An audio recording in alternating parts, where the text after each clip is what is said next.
আমার বাড়ির সকলে বলে আমি নাকি চিকেনের এই রেসিপিটা রেস্টুরেন্টের থেকেও ভালো বানাই। চলুন দেখে নেওয়া যাক চিকেন ভর্তা।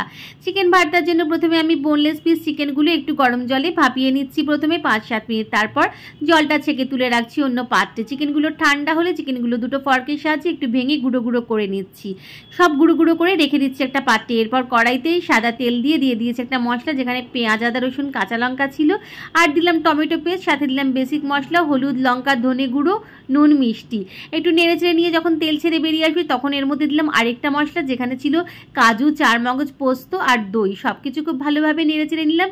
যখন তেল ছেড়ে বেরিয়ে আসবে কাসুরি মেথিটা দিয়ে আর একবার নেড়েচেড়ে নিয়ে দিয়ে দিলাম এর মধ্যে গুঁড়ো করা চিকেনগুলো। খুব ভালো করে আরও একবার নেড়েচেড়ে নিয়ে গরম জল দিয়ে একটু ঢাকা দিয়ে দিয়েছিলাম।